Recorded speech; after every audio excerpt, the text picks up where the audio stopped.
Hi, welcome to a new format on this channel, and this part will be taking place on my couch, and this thing will be just me talking about whatever I would like to talk about, and it probably won't take a minute like the other part of this channel. It will be mostly like me talking about stuff that probably isn't that important or interesting. So maybe in the future, if someone finds this channel, I will have luckily three people that enjoy this stuff for some reason. Nevertheless, we have December. Grab yourself something to drink. I have green tea in Christmas cup. Good thing, good for your health, as far as I'm aware. So grab yourself a drink because it will probably take me a while. And as for the first topic, and with this format, I would like to discuss storytelling, and more exactly, why are flaws and struggles so important in the characters? Because, first of all, I personally see myself as a really big fan of stories and storytelling. Well, movies, series, books, which I don't read as much as I would like, and just the art of storytelling in general. And recently, I've been watching a few things. I've been watching Korea Morty, the sixth season. Also Wednesday, more than half season in.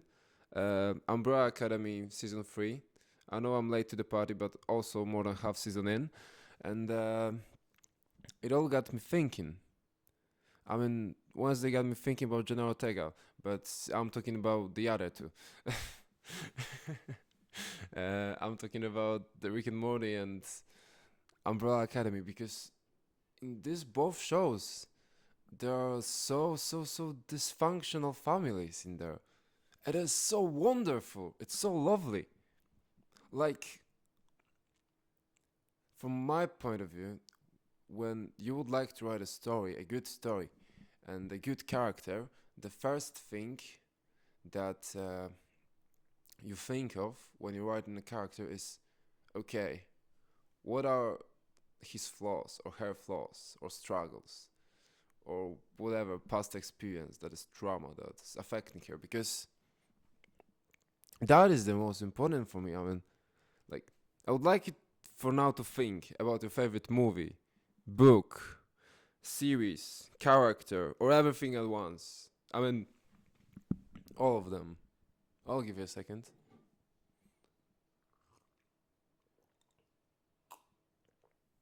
Oh my god, it's gonna be so chaotic.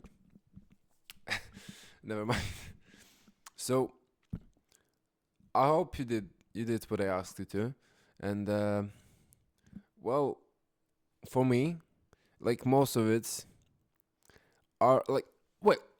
First of all, I know it can be that you thought of something because of nostalgia, that you've watched something as a kid, or maybe because you have good memories related to it.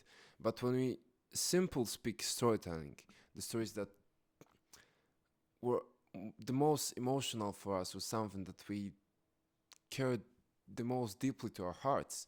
I think those are the stories where characters has similar flaws or struggles that us we have, or maybe not similar, but really well written and really well showed in the show or the book. And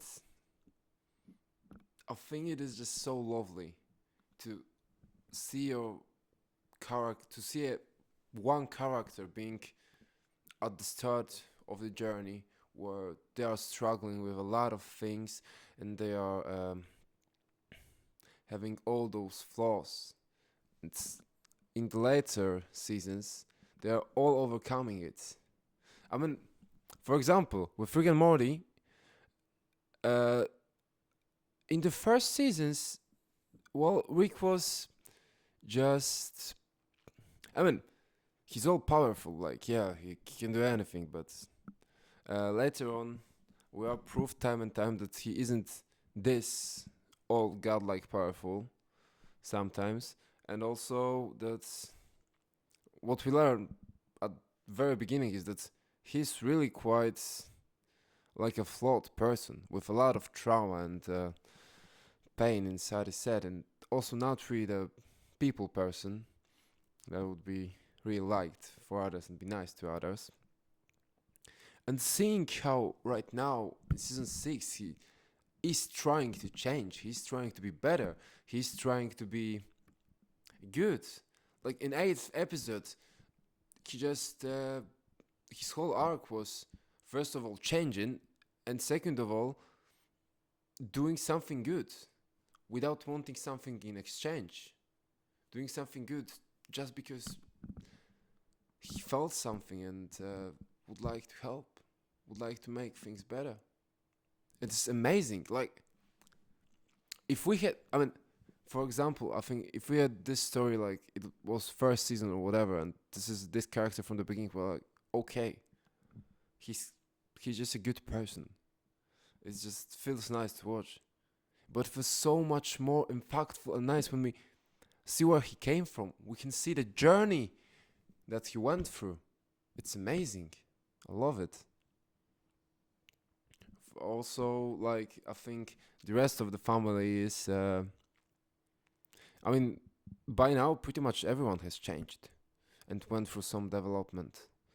Uh, Either being more independent and, like, I mean, most, like, pretty much everyone is more independent and can take care of themselves and are more, like, even Jerry. Jerry is useful or can achieve something in pretty much most of the episodes in this season, which isn't, which wasn't that common in the previous ones. I mean, he mostly fucked up quite everything. So yeah, the other thing is that with Umbrella Academy, this is so wonderful. Like, I mean, the whole family is so dysfunctional and it's so lovely. I mean, if you would like to see like perfect people without flaws living perfect lives and everything, first of all, it seems so fucking boring. And second of all, you can just go to Instagram. There you have it. You don't have to write a script or make a movie or a book about it. It's all over the place. It's but back to the point. Well, I mean, this is so. I don't know. This is so. I mean, Klaus is amazing. I mean, the whole family is amazing. But like, I love looking at them, their interactions. Like, they are so. They all do develop. They all change. They all are still messed up in their own way, but they change. It's so amazing. And the other reason that I'm recording this is because, well, the issue that I see is, for example, right now in the film industry, to promote strong, independent female leads and everything, which I personally think is good. It's a great idea, and yeah, because it's cool for girls to uh, have someone to look up to. I mean, I personally like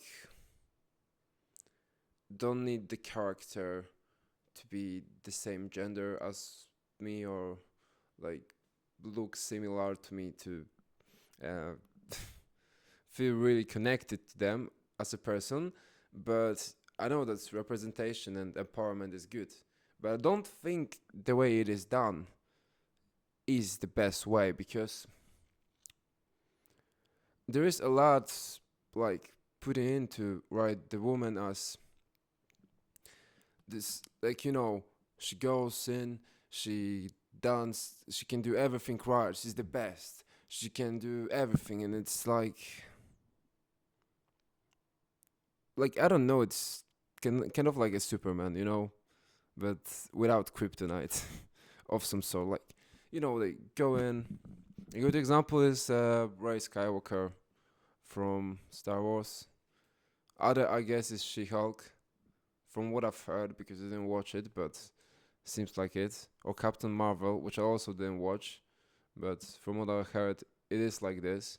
And in Disney and a lot of like mainstream media, it seems for me to be a common trope. So I do not think it's the best, because you can say for yourself if someone watches it. Uh, like, do you think it is like good way of, I don't know, encouraging young girls or whatever? Because, well, I feel more empowered or encouraged by, not by people that are just going in and they can do everything right, because it seems quite, like, well, I can do everything right, and if I can do everything right, well, I don't need empowerment or encourage. I need like a story that I can connect to, where people do fail a lot and I can see their struggles, but they are able to overcome it. And that's a thing that seems amazing to me. It's like, that is a great story. That is the story that would empower me. That is the story that, like, I feel like portraying women that aren't the perfect and can do everything and are all likable at the starting and do everything from the start right, uh, is the best way. Like, I think they should struggle at first. They should have hard times more. Or maybe I'm just talking shit. That's also an option. And yeah. Okay, it's the first one of stuff like this, so I guess it's maybe enough for now. Um, I hope I will get better at it, because, well, I've quite a fun from doing that. So, bye. Have a good day.